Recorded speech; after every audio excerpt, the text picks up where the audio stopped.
Seramat ki Mas. Monggo Cak Yudo.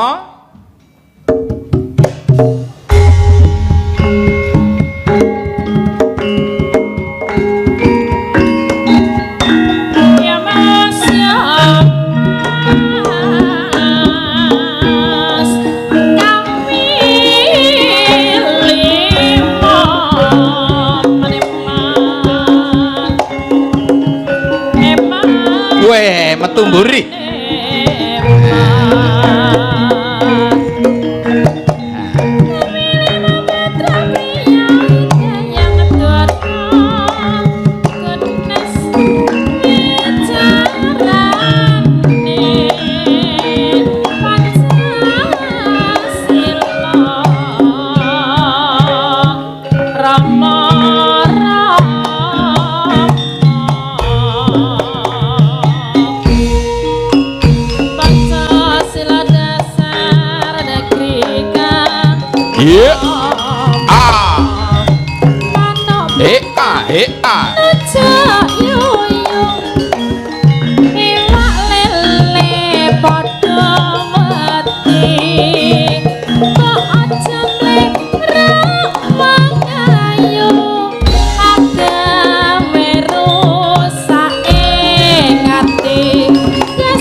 Badar sejatine wujud asli.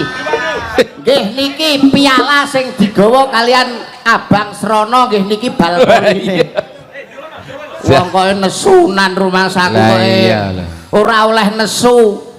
Ora ento nesu piye? Innallaha masabirin. Wong sabar ditresnani Gusti Allah. Lah iya ora oleh nesu ambekanmu lho napasmu dianusik.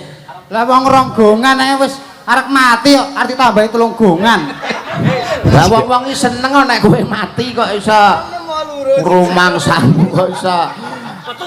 Wilujeng dalu Mas Purba. Wilujeng dalu Cak Yudo. Alhamdulillah wa syukurillah dalu punika saged pepanggihan wonten Desa Jonggol. Jonggol. Wah luar biasa. Inggih. Dalam rangka setunggal Rasakuran Abang Srono kaping kalih pengetan Hari Wayang Nasional dan Hari Wayang Dunia. Pengetan Hari Wayang Nasional dan Dunia ngleresi punika tanggal 10 November Hari Pahlawan. Bangsa yang besar adalah bangsa yang mau menghargai jasa para pahlawannya. Enten nunen-nunen ali-ali temumpang kasur iku ngono larang regane. Tegese aja lali jasane pahlawan sing gugur iku ngono gede lelabuhane. Luar biasa, tepuk tangan. Nah, jan niki hebat kok niki. Nggih. Abang Srono niku mulai 2013 ngene turnamen. Betul. Nembe tahun niki dadi juara. Sebabnya napa sampean ngerti napa mboten? Pripun, Cak? Ngundang dagelan sing rupane kaya cok bakal niki. Nek mboten enten kridane dagelan sirah gundul niki mboten mungkin Abang Srono dadi juara. Kan modelmu kan sirahmu kan kaya takir pluntang ngono to. Kowe iki kan kaya cok bakal. Ngawur ae iki. Kok ngawur lho? Cok bakal iki ndoke siji lho. Lah ndokmu loro. Ya keceken sitok to kok ngono kok bingung. Eman-eman. termasuk luar biasa ngawontenaken pagelaran wayang kulit saking paguyuban Dalang Manik Moyo kekompakan dan keguyup rukunan warga Ponorogo niku patut diacungi jempol nggih gliak-gliak Pono punika ngerti raga punika awak ateges ngerti marang awake dhewe mulat sarira hangrasa wani ora goleki eleke liyan ora metani eleke liyan tapi goleki lan metani eleke awake dhewe introspeksi masyarakat selalu berintrospeksi mulane wong Ponorogo punika seneng dumateng katentreman seneng dumateng kerukunan leres cak leres rukun menika kunci sing paling ampuh untuk menjaga persatuan dan kesatuan. Wah hebat malah keporo ditenggani kalian pembina Manik Moyo panjenenganipun Bapak Ipong Muklisoni beliau sebagai seorang pembina ora mung membina ora mung mengestoni tapi yo gelem ngeragati cancut tenan kok lah ngeten niki sing angel niku ngeten niki lho Mas saestu sok kala mangsane kathah wong niku ayo kita lestarikan budaya ayo kita lestarikan wayang kulit kok nanggap emoh penjenengane hebat ora mung cancut Taliwondo sebagai seorang pembina ora mung mengestoni tapi yo gelem ngeragati nah niki sing patut diacungi jempol arang-arang kok saestu sing ngaten menika apa daerah Jonggol kula nggih matur nuwun dumateng Pak Kepala Desa nggih Pak Pri Pak Supriyadi matur nuwun Pak wah piyayine meneng anteng saking menenge masyarakate gak ngerti lho utange Pak Pri pira ngono ayo piye kok ya ndak malah nggih piyayine anteng meneng nggih nggih matur nuwun kala wau dandan tenggane Mbak Egi nggih kidul mriki nggih Mbak Egi wah jan jedinge Pak pripun powesing ra lah pripun nang banyune ra gelem milih tak tak kok gak iso milih bae mati tapi alhamdulillah pasugatane nggih banyu milih kala wau dahar soto Pak oh mriko nggih sing masak Bu Sri Muaminah wah masakane seweger mantap mine wakeh sayange mung sitok Pak napa daginge tipis-tipis ayo diratake kok ya jane seger jane matur nuwun Bu Sri Aminah luar biasa sangat saged pepanggihan warga masyarakat Jonggol dalu punika ingkang mirsani pagelaran wayang kulit dalang wonten kalih nggih dalang ingkang sepisanan kala wau sinten kok apik no ketake saking Afrika Utara nggih piyayine ingkang pundi nika Mit Jabang Bayi Gusti Nyunah Bro niki dalang Pak oh nggih lho niki pantes adu pitik karo Bandar Dadu dalang to Pak sampean oh niki sing asmane Pak Keling niki nggih Pak Adi Keling Pak Keling wis kulite ireng nganggo klambi ireng wau jane kula jak nganggo klambi sing padang klambi putih apa Kang Keling gah lang aku ndak dikira dus kendhit ngono iki malah saya ngeten niku diklambeni ijo sawang saka kono malah kaya madu mangsa ngeten iki malah sae ujeng pitepangan Pak Keling niki asli putra daerah lho Pak nggih asli daleme wingking mriku cedhak masjid Pak wah nggih tapi nggih niku blas ra tau nang masjid dereng kok dereng wong ibadah niku ora oleh diomong-omong nggih melu usul tapi 750 tok lho lak kene lho kowe iki wis ndase kaya ndok asin kok usul apa lho kok usul apa piye iki kan hari wayang nasional wayang itu adalah budaya kebanggaan kita yang sudah diakui oleh dunia betul wayang kuwi jarwa dosoke wajib sembahyang wayang wajib sembahyang ana sing ngarani ringgit ki Sunan Giri sing nyanggit ana tengen ana kiwa tengen ki ngantengke angen-angen kiwa iki lho hawa dadi kowe aja ning kono kae lho jiro lupat 679 kae hawa tok kae wis sumber penyakit timbanggone ning kiwa ya ora kabeh lho milane awake dhewe harus berbangga iso sowan ning desa Jonggol masyarakat sing guyub rukun iki patut kita apresiasi patut kita acungi jempol tepuk tangan untuk warga Jonggol luar biasa 2,5 RT lho Pak nggih mung 2,5 RT iso ngenekne pagelaran sing hebate kaya ngene iki nek nganti lurah tahun ngarep gak nanggap isin aku dadi lurah lho ya kok ra nanggap wayang karo dagelan. Nyapa? Rugi. Lho, sing rugi sapa? Sing rugi ya awake dhewe. Mulane ora nek panjenengane Pak Pri, panjenengane Pak Ipong, panjenengane para-para sing kepareng lenggah ki piyayi hebat kok. Wong Ponorogo kuwi seneng neng budaya. Ya wong sing beragama lan taat karo hukum negara. Nggih. Dadi agama, budaya lan negara kuwi dipegang selalu warga masyarakat Ponorogo. Tresno karo budaya ya cedhak karo alim ulama, tapi ya tatanan hukum negara selalu dipegang, ora pernah melanggar hukum. Nah, seniman kene iki tertib kabeh, gak tau enek sing seniman mlebu hukuman kecuali iki. Masa ya? Ora enek kaya. Mulane agama, budaya karo negara dicekel banget. Nggih. Wong nuwun sewu lho, Mas. Pripun? Masyarakat Ponorogo punika selalu mengindahkan dawuh para pinisepuh rumiyin. Leres. Para pinisepuh rumiyin menika nggadahi resep piye to supaya guyub rukun, menjaga persatuan dan kesatuan. Kuncinya hanya SLJ. SLJ. S-nya sambang, L-nya layat, J-nya jagong. Hanya dengan sambang, layat dan jagong bisa guyub rukun untuk menjaga persatuan dan kesatuan. Luar biasa. Iki sing penting, ora kaya kowe ndol wis rupamu elek, gundul, cengoh pisan. Lho kok iso ngarani cengoh iki lho? Lho, wong SLJ itu penting, sambang, layat, jagong. Angger nuwun sewu Mas Purba. Nggih. Angger kula niki sambang sambung silaturahim. Nggih. Silat menika lak nyambung, rahim kasih sayang. Leres. Nyambung kasih sayang. Angger kula nyambang ning omahe mondel. Nggih. Niku lho, ulate niku peteng, Pak. Weh, Raine mlumpuk, kupenge mingkup, mripate mendulun, ndase kembut-kembut lho. Rupane kaya iblis nih lho, Pak. Piye iso kaya iblis? Lah kudune wong iki nek aku dolan ning omahmu kan kudune kowe seneng ajur-ajer lho. Ora gupuh, ora suguh, penting lak gupuh niku lak cirine wong Jawa. Angger aku ning omahmu kowe iki njabrut ae lho. Pertamane iki aku mau dolan iki ya seneng sakjane. Lah kok ning suwe-suwe ya pegel karo kowe kuwi. Kok iso? Wong dolan mboten duwe wayahan lho niki. Lho.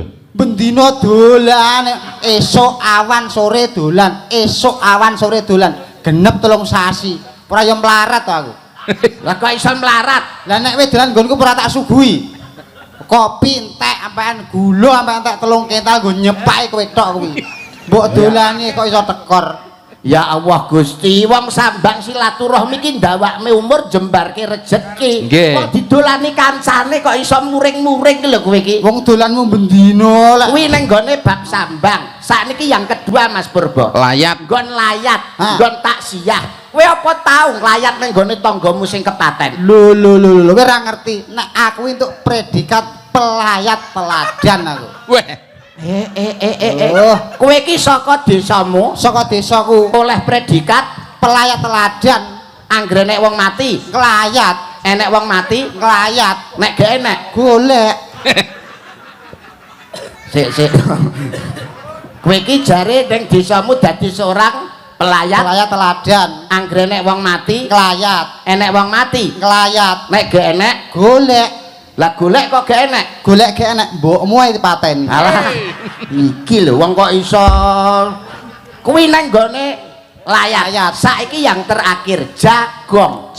Nek tanggane duwe gawe, mbuh kuwi mantu, mbuh kuwi sunatan, mbuh kuwi ulang tahun, kowe sebagai tangga sing jarwa dosake digotong lan disangga, kowe kudu gelem nyumbang, kowe kudu gelem buwuh, kowe kudu gelem becek. Wong kowe ora tau nyumbang, ora tau buwuh lho kowe. Ngenyak kowe iki. Aku iki tertib masalah buwuh, nyumbang, jagong kuwi tertib. Ah kok tertib iki lho. Tapi yo didelok dhisik. Lah kok nyumbang kok didelok dhisik enek apa niki dhewe-dhewe. Didelok dhisik sing duwe gawe kuwi enom apa tuwek.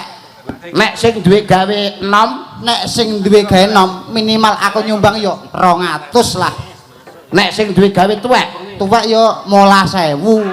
Teko 20.000 mentok. Kacake adomen. kok mbok bedakne iki lho, nek enom 200, nek tuwek kok mung 15.000 iki lho. Yo kudu dibedakne. Lah kok iso? Lho, nek sing disumbang wong tuwek, Heeh. bar duwe gawe mati. Bayu gak balik aku. Lah nek cek enom, umure do 200, enek arep-arepan balik. nek tuwek mbok sumbang akeh tak sumbang akeh mati yo gak balik. Aduh ngeten iki lho Pak. Wong nek gak duwe sifat ikhlas ya niki wong nyumbang kuwi tangan tengen nyumbang tangan kiwa aja nganti roh. Artinya apa? Wong itu harus ikhlas. Betul. Wong sebutane wong sedekah. Kowe paham ta wong sedekah? Paham. Wong sedekah ki ora roboh Malah bakoh, ora lokak malah Kebak. kebak, ora melarat malah kuat, ora rugi malah bati, tuna satak. bati sanak. Gini yo paham lho kowe. Paham lho kene wong Wong sing gelem sedekah Ya. ora roboh malah bakoh, ora melarat malah kuat, ora rugi malah bati, tuna satak. bati sanak. Mulane bondo sing titipane pangeran nuwun sewu nggih Mas nggih. Nggih. Bondo ning donya ki lak mung titipane Gusti Titipan. Allah. Ya. Iki kudu disedekahke, kudu diwenehke marang sapa sing berhak nampa. Kuwi jenenge wong sip, wong jos. Sik omonganmu kok kliru ketok omonganmu kuwi. Baleni nah salah. Bondo ki titipane pangeran, titipane Gusti Allah kudu diwenehke marang sapa sing berhak nampa, disedekahke. Diwewehne. Iya. Lah lawi goblok malah kleru kowe iki. Lho kok iso kleru lho? Bondo ki ming titipane saka Gusti Allah. Aja mbok weh-wehna wong akeh diopeni ae. Lah kok iso? Misale, kowe titip sepeda motor bakal mbok jimuk ora? Tak jupuk wong aku titip. Nitip helm bakal mbok jimuk ora? Tak jupuk aku titip. Padha karo kuwi, Gusti Allah nitipne bondo donya ning kowe kuwi. Ming kon ngopeni ora dikekne wong akeh. Nek sak wayah-wayah Gusti Allah takon, "Do, bondo sing tak wehne kowe mbok kek endi?" "Pun kula weh-wehne wong akeh." "Ayo ijoli, arep mbok ijoli nganggo apa?" Ora lho ki Gusti Allah padane karo maratuwane piye to ki? Iki Gusti Allah ki pangeran sing gelar jagat sing ngecet Lombok. Rahman Maha Rahim Maha Welas Maha Asih. Yo, Tur meneh nuwun sewu Gusti Allah ki gak sare lho Mas Mondol. lah, nek Gusti Allah sari sing wani nggugah sapa? Alah omongan karo wong gundul kok iso marai emosi aku suwe-suwe karo kowe. Wis ngene ae wis. Kowe tau sedekah apa ora? Wong sedekah. Wong sedekah ki mesti oleh rahmat. Titik. Wong sedekah. Wong sedekah oleh rahmat. Ya, Kowe sedekah. ora. Lah sing sedekah Bojoku. berarti sing oleh rahmat bojomu. Lah, berarti kowe nyedakna aku pegatan karo bojoku. Lah kok iso? Lah mbok entukno rahmat. Rahmat ki udu wong kok ya. Bos, wis tak biacok ndasmu lho kok. Ya ora nesu no. Wong sedekah oleh rahmat. Wis sedekah apa ora? Ora. Sing sedekah Bojoku. lah ya sing oleh rahmat bojomu. Kowe nyedakno pegatan karo bojoku kowe. Lah kok iso? Lah mbok entukno rahmat. Maksudnya wahyu. Lah, malah rahmat karo wahyu koyok loro bojoku. Nugroho. Lah, malah telu. Rahmat, nugroho, wahyu. Heeh. Slamet. Nah, malah papat. Gleput to bojoku koyok papat. Ora lho bojomu saiki ning ndi? Ning omah. Biacokne wis kok iso. Ya. Omongan serius kok iso. Niki namung nuwun sewu intermezzo sekedar hiburan, tapi bakune masyarakat harus guyub rukun untuk menjaga persatuan dan kesatuan. Karena persatuan dan kesatuan adalah gaman yang paling ampuh di negara kesatuan Republik Indonesia. Nggih. Niki komplit presiden sak komplit kathahipun nggih dimanfaatkan satu persatu. Diduetne kalian pukulan Bathara Mondol kersane mengke duet utawa napa kemawon menika kan selalu seniman sarwa saged. Weh, Niki serba bisa. Ilmune sejajar kalian Pak Keling niki. Weh. Ono sak ngisorku. Maman. Iya. Kok sak ngisore kene pindho kono ping 3 dadake. Nggih. Mbak Tata berdiri. Setunggal lagu Pak Dong Aten mangke Cak Yuda Bapak Pembina Manik Moyo kasuwun minggah mangke nggih. Hebat mangke diaturi minggah wonten pepangkungan. Pripun Kang Mas? Lah kok pripun wong dicepaki kono nggrok mboten betahne to sampean Aja kaya ngono ngene iki engko dikumbah ya apik tekan omah. Iki mau Pak Supri kepala desa kene wis WA aku. Piye? Ternyata awakmu gak oleh mulih sik. Lho, arep dituku. Nah, arep apa? Kanggo cetik geni. Jane raiku rupane kok rencek apa piye? Wong kok iso renek bener blas ketemu karo Mbak Tata sebagai seorang pria sejati, sebagai seorang laki-laki sejati, paling ora kowe arep ngopo karo Mbak Tata? Nek ketemu karo Mbak Tata wis macak kaya ngene iki. Jenenge iki wis seniman. Paling ora nek ketemu tak gandring. Gandrung. Gandrung kok gandring. Gandrung. Gandrung, gandring ki beda lho tak pripun. Gandrung gandring. Cangkem anggar modele kaya jumbleng kok kleru. Gandrung. Iya, tak gandrung. Kayak sumbatan kambil. Mbak Tata. Piye. Kamu tahu nggak apa artinya cinta? Asik. Apa kakak? Cinta itu manis. Cocok.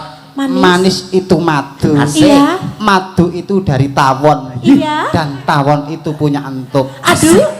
Kalau kamu cinta aku, maukah kamu aku entup? Halah. Wong kowe cilik, Mbak Tata gedhi lho kok arep ngentup lho. Kowe iki cilik. Lah pancen entup yo cilik. Kang Mas, bolehkah saya bertanya? Boleh? Ndoin tuh, Pe? Ndoi. Doi, apa ndoi? Doi. Ndeloki. Ndeloki. Walah ndeloki to. Jenengmu ndentop. Duwe. Ndoi. Loh, ya aja saiki. Kok aja saiki ya Lho saiki. ngendikane jenengan cinta sama Mbak saya. Tata ki tresno sayang karo kowe, cinta karo kowe iki Harus mergo saka dibu- sirahmu ki Heeh. gundul iki. Iya. Dek ya anggere nyawang sirahmu ki kelingan sesuatu ngono lho ndol iki. Kayak lampu taman. Kowe ora ngerti to? Ora. Fungsine ndas gundul ki piye ora ngerti to? Fungsine apa? ndas gundul. Fungsine ndas gundul nek ngisor orang atas nganggo sing dhuwur. Biasingan. Saya takon saya taurus. Taurus nganti Iya. ora mbok jawab pateni nggon kowe. Wateni kono ae lho kok Lah, iso. iya. Iki jane iki sinden apa gali? Ya manol. Sing mbok urusi mang apa? Sing ngisor ora iso ngatasi, sing dhuwur, sing mbok atasi apa? Nek maksudnya nek ngangkat ngisor ora kuat terus disunggi nganggo ndas. Lah, ngono lho, kowe iki pikirane selalu negatif. Negatif kok, Dek. Ketara ngeres dek. Ngeres. Uteke mung ik hamster ik videos. Kowe mah Apa kuwi? kok apal alamate iki? Wah, kuwi jare sopir-sopir. Kok malah kono sing apal lho. Iki jajal digandruk pelok apa slendro? Aja nganti kalah karo Pak Keling. Ah, pelok apa slendro? Slendro. Slendro. Dan ngerti laras ya Slendro ternyata nem ya. apa slendro? Ada nih. Wis Songo. ngene iki kudu ngerti. Nem apa nyongot? Nem apa songo? 6. Nem apa apa nemireng? Dadu apa piye? Abang. Ya mung genahke kok. Songo mas, songo. Songo. Sindene ya tukang Sama setengah. main. Songo setengah. Memanismu. Edan. Sing wedok ayu, sing lanang kencing manis. Apa toh? Wis mari. Oh, mari. Kanggo jiwa Cengkok Sing iso tatak khas. kok, Mas. Nek nyawang aku kuwi sing tatak mosok mripatmu kok siji ngiwa siji nengen. kero piye? Ora to.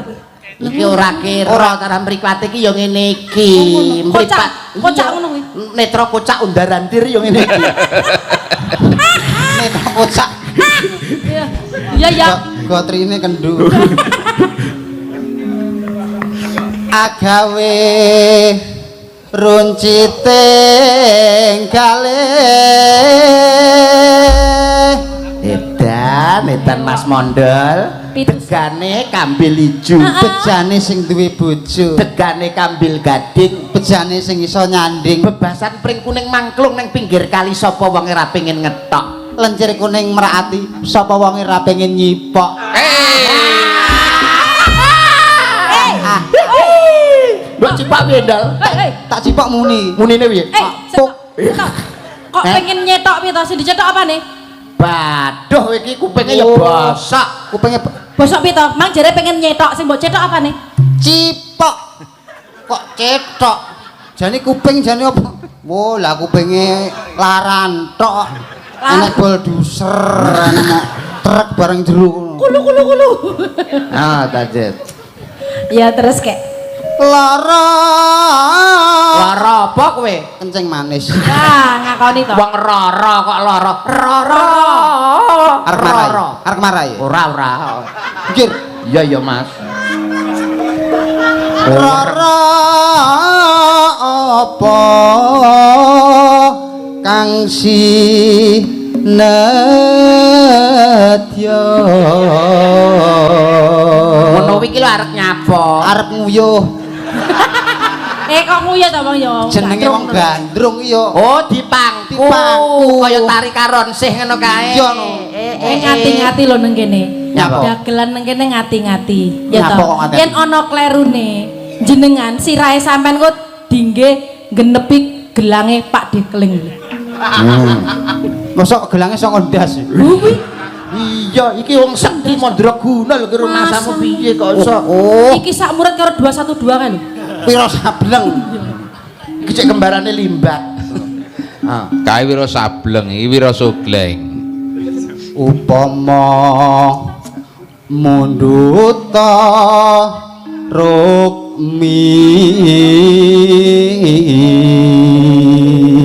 dibaleni mah kene-kene yayi kene-kene yayi mesti kaning jagat Mesti suwe kaning ora jagat. ketemu karo sliramu Suwe ora kangen ketemu. rasa jroning atiku tepung gelang anggonku ngupadi wanita sing dadi gegantilaning nala mani ing netra ora ana liya kejaba apa ngomong dhewe lho wong tak warai wong marah diwarai sampean ki diwarai Diwarai. dari ngono Ah. bagaimana caranya merayu wanita ngono kok malah Kene-kene nyalahke yayi. kancane. kene-kene yayi lungguh sikilku tak pangku lungguh ning pangkonku kene yayi yakin yakin Yakin. yakin wong Aku- lanang kok aku sekental kurang rongon lho alah jong alah, kok alah. sekintal Mbok. 3 kintal tak atasi tak atasi lanjutke piye carane oke nah ngene Ngati-hati lho ta. mangku ngene lho iya kowe kok obah tok kowe ki anteng Ya, aja wae yayi menengo yayi sing obah ki nggonamu kuwi lho nggih madhep ngisore napane to Ndul lah opo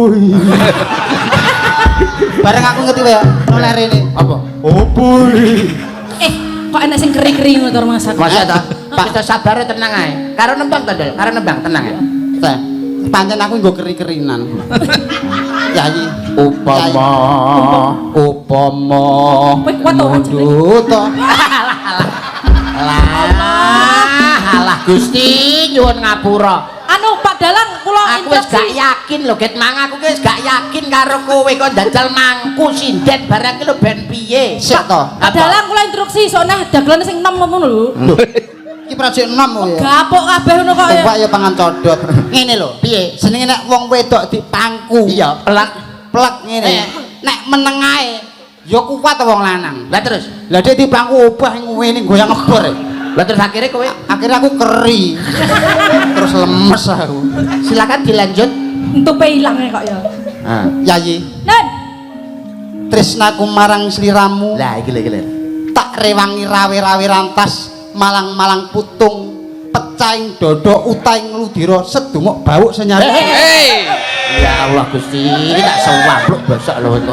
Tak sewampluk kene lho engko wonge. Rawe-rawe rantas malang-malang putung sedumuk bathuk. Kaya nek bathuke. Wong edan. Cengengesan. sing bener ki sedumuk bathuk nek perkara mau sedumuk Bathuk. bathuk golek ramudeng tak wa sak gambare Opo? tak wa Tuh misale kok. Ayo. kaget aku kaya tau kenal aku ngono kok Tartamtu tak tu Pripun? Sae ta? Sae ta? Sae menapa sae? Sae napa sae, Pak? Sae. Ya budalno saiki. mayit badhe budal piyambak Tartamtu. marai Ora. kaya Meneng pinter-pinter cak meneng dhewe asik cak iki Iya, ya iya, iya. suhu cak Maksudnya ki nadane lho sakmono. Tartamtu tak tu ruti Wong gandrung ki sing romantis, wong gandrung ki sing semangat. Yayi garwanipun Kakang mesti kaning jagat. Tepung gelang anggonku ngupadi wanita sing dadi gegantilaning nala ora ana liya kejaba mung sliramu Yayi lah. Iki lho contoh ki ngene iki. Ngono kuwi lho, Sliramu ngerti lah. bakal ndak pundhut garwa. Sliramu bakal ndak gendong, ndak aja, ndak sengkake ngaluhur pinangka garwa prameswari. Kene Yayi sliramu ndak gendong, ndak aja. ngono kuwi Tandak digendong cak ya ta? Hah? ah ya ngono kuwi kudune Ngono kuwi kudune. Ngono kuwi, Pak. Iya no. Mosok nganggo ngono. Sing nyaron terus ngesah golok iki. Mas. Sik. Mas. Wah aku pengen ngono kuwi mang aku. Ayo ndang. Cok. Wah aku gak aku. Ngono kuwi malu aku. Dadi wong wedok aja pinginan. Lah piye yo jenenge ngono ki? Lah tanggane kaya ngono mesrane masa karo aku ya ora Sing kaya ngono. mesra karo wong wedok candak cek. Nek ngene. Jarene bojo sing mati karo aku. Aku gelem dingon. Hop. Nyapa? Kok iso dikilani? Kilane iki masa tuh wegene terbelah apa piye? 5 kilan lho. Ya iya. Guri. Lah, iya. Gon bokong. Heeh. Ji, ro, lu, pat, mo. Gek anu cawetmu ukurane nggih. Ngaplok wisane. Wong edan. Wong edan. Arep mbok Maksudku nek kok sakmono lho. Ayo kaya aku mang iso pengen ngerti. Kaya kae. Iya, Yayi. Yayi. Sliramu bakal tak gendong, tak ojong, tak sengkake ana ing alam kubur. Mas kok nang alam kubur ngaluhur. Sengkake ngaluhur. Alam kubur mendem mbokmu kuwi kok. Ngaluhur. Tak sengkake ana ing ngaluhur minangka garwa prameswariku, Yayi. Aku gendongen. Iya iya. Kok iya iya. Modele sing lanang manut. Nek ora iso komburi, kok arep komburi. Gak mau enak tau jajak kubur gak enak. Tak gendong, tak ojong. Iya. Aku kok ora yakin to, Mas. Wis tenang to. Tatak matimu tenang. Aku rok bayaran lho, Nyung. Pemanasan sih. Pemanasan ya Mas Pemanasan. Mandol. Mas Mandol. Ini mapan. Soalnya sing rada bagus to ora nek to sedal. Lho enak ya iki. Ayo to, Mas. Omonganmu rame enak blas. Ngopo to? Wong enake nggo iki kok sing rada bagus enak ora. Ayo, Mas. Lah lek rada bagus kan aku semangat arep mbok uyel-uyel arep mbok kapakne aku semangat. Lah lek kaya ngene iki Ora apa-apa. kaya luwak anyang-anyangan ngono. Lagi kuat ya, Mbak ya, kuat ya. Kuat iki Mas Mondel. Ayo to tadi dijunjung kan mau kaya Mantan manol kok pindah. Ayo to. Wis nyerah aku. Lah nyapa kok nyerah? Malah kaya wong babut telo. Kok ungka-ungki ini. Lah sak ngono. Ora ngono kuwi to karo bojone dhewe lho. Terus napa ora? Sampe tukokne perhiasan ya gedene sak rantai sepur ya. Apa kuwi? Perhiasan nek Wujude apa? Kalung sak rantai sepur. Gampang kok tak kalungi celurit ya. Kalung perhiasan kok iso. Ayo. Lu. Iki kuwi lho. Mampah tanpa welas.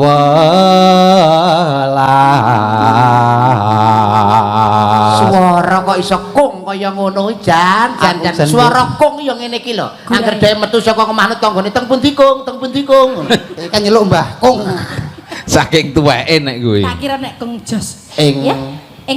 Ing madyaning jala nindi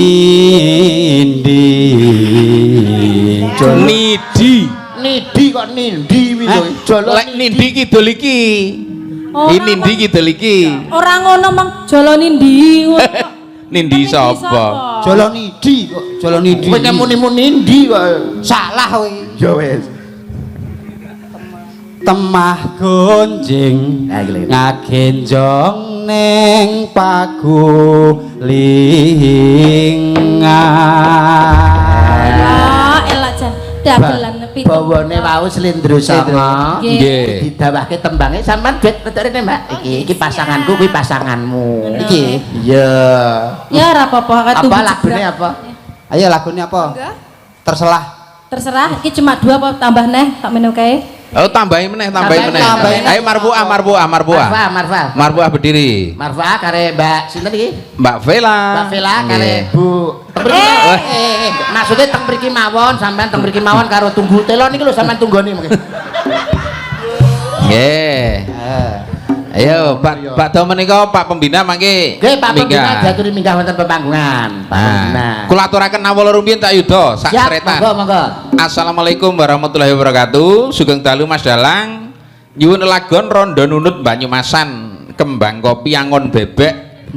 mugi Abang Srono dan tim jaya selalu. Katur Mas Dalang mugi pagelaran dalu menika lancar. Sukses, amin. Amin. Grup Karawitan Sekar Laras. Sekar Laras sih pancen. Nggih. Nah niki karawitan apa Mas niki? Grup Badranaya. Badranaya pancen nggih tolak ukur kok masalahnya sae-sae sedaya. Mantas aneng rombongan ngeslong. Yogane sik semega-semega. Wah, diaturi kok. Niku nek ning jaba ngono salin klambi jenenge rombongan Karawitan Sukoneda. Pejikom Sakti ya, Pak. Mangga menika Mangga. gubuk asmara kemawon. Boleh. Mangga garapane sing gerak, Cok. Dados.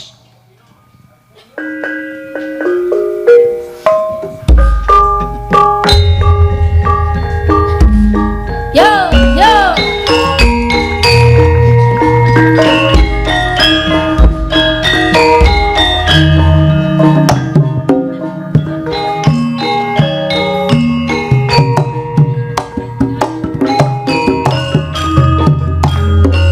Iya.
Ya Mas.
Jan.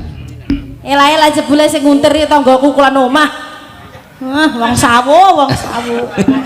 Iya sak rombongan. Iya. Catatan sajane Oh.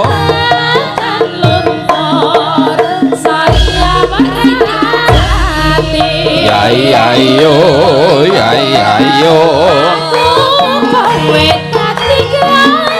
Oh.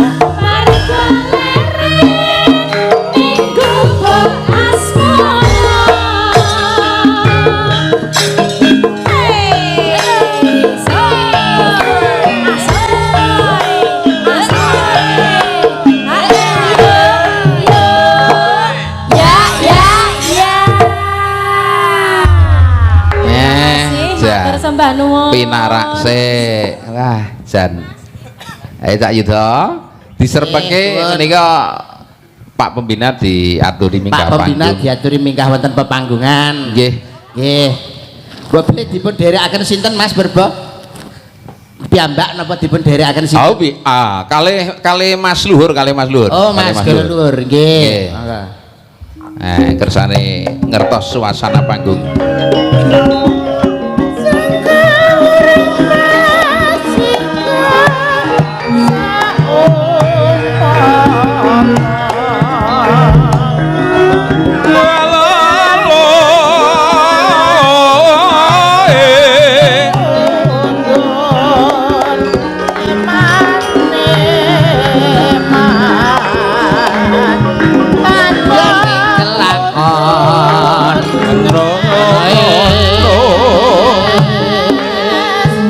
Sing sayo sing rukun dua lolo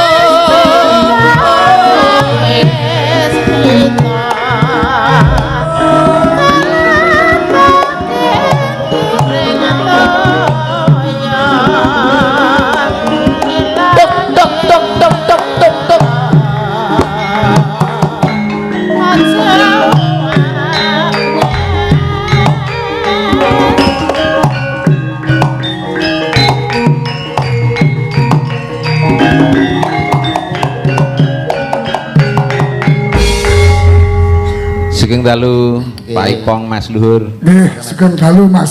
Sugeng dalu Cak Yuda. nggih Mas Luhur, Pak Ipong Mbak sugeng dalu. Nggih, Bapak. Cak Yuda karo sapa? Mas Gundul ini. Mas Mondol. Mas Mondol. Mondol, Pak. Apa? Tombol. Mondol. Anu Pak dobol. Mondol. Mas Dobol. Mondol. Mondol. Pripun? Monggo kepareng-pareng dawuh Pak panjenengan sebagai pembina Manik Moyo menika pripun Pak? Lah wis sak mau. Lah, kalau napa Pak? Wis mau. Loh, niki yang kedua Pak. Nika silakan. Panjenengan itu patut untuk yang kedua Pak. Monggo niki sampeyan. Wis cukup mau, saiki teko nyapa aku. Nggih. Loh, panjenengan menika sebagai seorang pembina itu harus menyambung komunikasi Pak. Ko itu artinya teko atau datang, muni itu pidato lah, ngasih itu adalah ninggali Pak niku. Dadi iki kudu muni karo ninggali. Nggih, ninggali swanten atau nembang Pak maksud saya. Ora ninggali apa-apa. Nggih, apa-apa Pak. Ketar-ketir aku. Nggih. Nembang apa ya? Monggo Bapak ngepareng nembang menapa? Nembang apa, Cak? Monggo nek Campur sinten sari panjenengan iku saged. sing lagune kowe siji-sijine aku bangga karo kowe wis gelem nampa apa anane tresnaku ra bakal mletre. Ah ngoten lho saya Pak. Iku mau wis bayaran belum Yuda. Kula anggere lunas saya Pak kula nih. Aman, aman. Kowe siji-sijine aku bangga karo kowe. Jogja istimewa. Jadi Pak. Kak aku harus nyanyi liyane kowe ya. Apa Pak? Mati ikut juga. Sing duet itu apa sing duet? Loh, Duet karo cinta tak terpisahkan boleh, Terus. kerinduan boleh. Lintang Asmara wonten. Lintang Asmara jam 12 Pak. Oh Lintang Asmara ae. Wah. Saya tahu Lintang Asmara ku sing piye ya sing Pak sampean aja ndagel Pak malah aku kalah lucu. Cah ayu. Nggih. Wong ayu. Wong ayu. Tresnaku kinarya tamba. Seto. Ya perlu bantuan iki ya. Enggak aku duwe kok. Memodel mutawa-tawa iki. Kowe iki bagiane mondol kok iso. Mbok menawar nyewa HP ku ya lumayan to pemasukan Rek. Lah iki sapa karo sapa duit ya? Apa kok? Ngersakaken pundi? Silakan. Ayo, Ada yang sisi sini ada Mbak Ratih, ada Mbak Rina. Kidul ini sih kata Bapak. Enggak pilih no anak bojoku aku rawani milih. Mbak Ratih berdiri ya, Mbak Ratih. Bahaya tunggale akeh sing wedi karo bojone. Tak kira aku. Mbak Ratih, Mbak Rina, ayo berdiri. Mbak Ratih, Mbak Rina, ingkang wonten sisih mriku sinten Mas? Dua atau satu mungkin, silakan dipilih. Sapa iki? Sapira suarane? Mbak Dela, Mbak Nindi, ayo. Mbak Dela kali Mbak Nindi, monggo. Papat sisan diteke. Gabung mriki.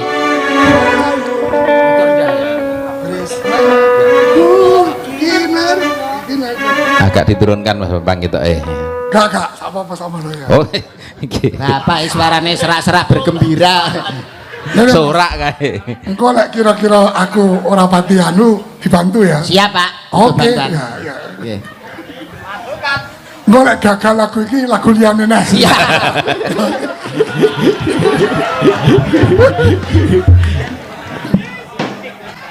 Sapi ta mau?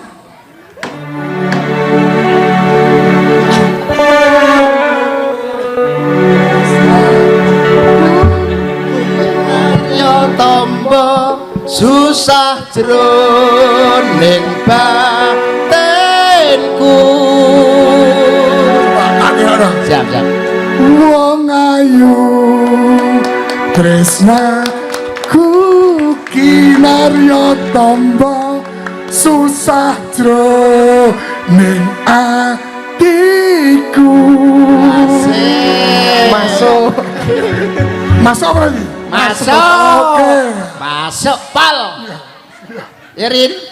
Wong bagus hanteno rasa atimu tresnaku tulus jroning kalbu. Masuk. Tarik bro. The Lion. Masuk. Pak Ibu minta silakan. Bang. Lek nang lagune kae nek ngene kata-katane. Kaya dene lintang, aku akan terus menerangi hatimu. Woi. Mantap luar biasa.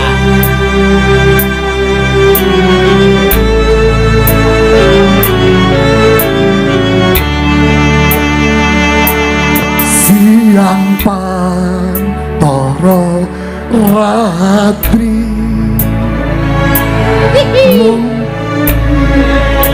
manis hati setiaku bisa anduweni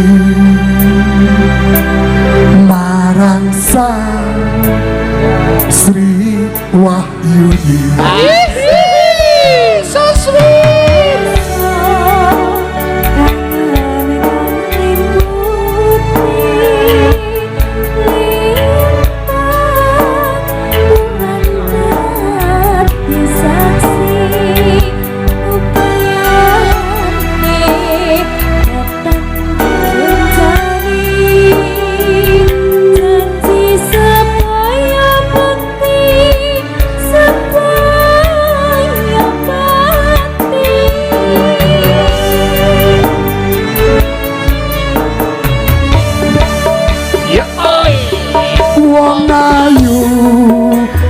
Namu kinarya tamba susah jroning batinku.